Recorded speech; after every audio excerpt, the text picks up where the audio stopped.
અમદાવાદ શહેરના સારંગપુર વિસ્તારમાં એકલંગી મંદિરમાં મહાશિવરાત્રી નિમિત્તે હોમાત્મક લઘુરુદ્ર હવનનું આયોજન કરવામાં આવ્યું। આ મંદિરની પાછળની જગ્યામાં ત્રિવેદી મેવાડા બ્રહ્મ સમાજની કુળદેવી એવા કાત્યાયની માતાજીનું ભવ્ય મંદિર બનવાનું હતું, પરંતુ આ જગ્યા બાબતે ઘણા લાંબા સમયથી વિવાદ ચાલતો હોય ત્યારે આ માતાજીનું મંદિર બનશે તે એક પ્રશ્ન છે। બ્યુરો રિપોર્ટ જયની શુક્લ સાથે કેમેરામેન હરેશ પરમાર, ખડિયા, અમદાવાદ।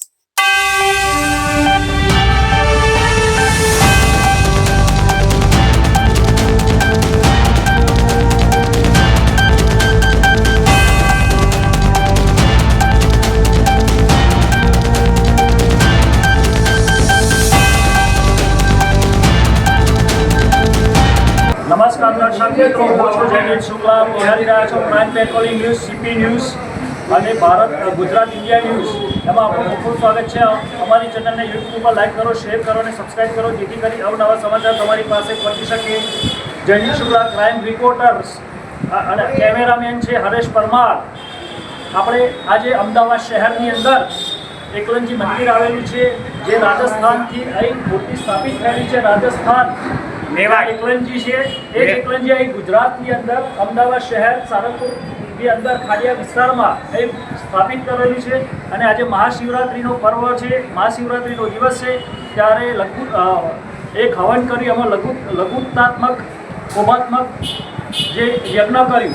અને આપણી સાથે જોડાઈ ગયા છે તે મંદિરના ટ્રસ્ટી, એમનું નામ છે મહેન્દ્રભાઈ।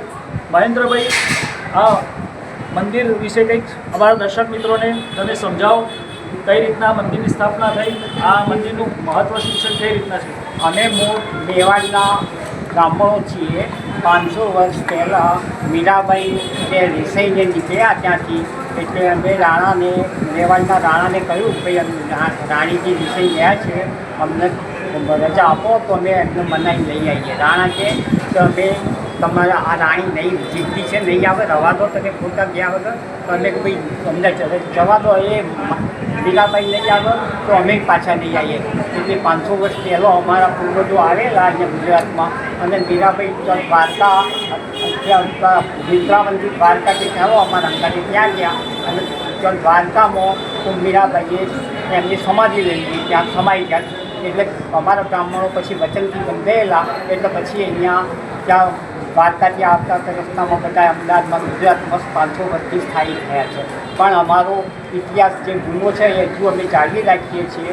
અમે અહીંયા એકલિંગજી ત્યાં જે સ્વરૂપ છે એ એકલિંગજી સ્વરૂપનું અહીંયા 4x4 યોનીમાં અને 4 ફૂટના જે શિવજીનું બ્રહ્મા, વિષ્ણુ, મહેશ અને જે 4 સ્વરૂપ સૂર્યનારાયણ, જે 4 બ્રહ્મા, વિષ્ણુ, મહેશ, શિવ અને સૂર્યનારાયણ, એ ચારે દિશાના 4 લિંગમાં આકૃતિ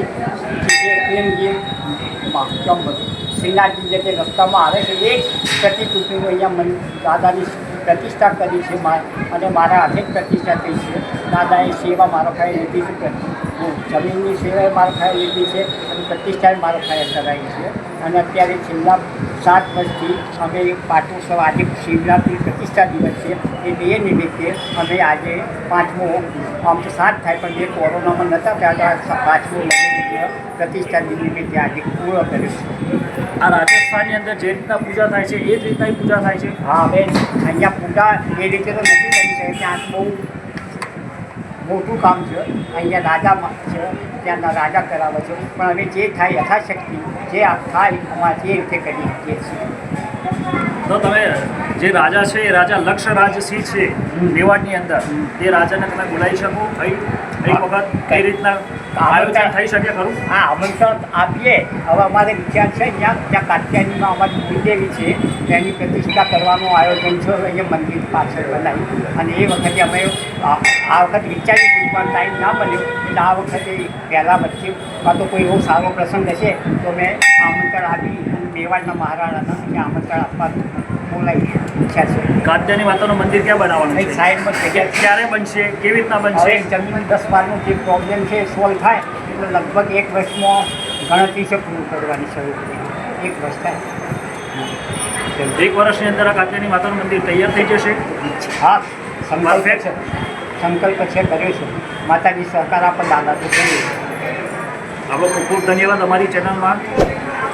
આપનો આભાર, ચેનલનો પણ આભાર, અને અમે પણ ચેનલનો વિકાસ થાય અને દાદા એમને સહકાર આપે ને એમનો બહુ જ વિકાસ થાય એની અમે પ્રાર્થના કરીએ છીએ.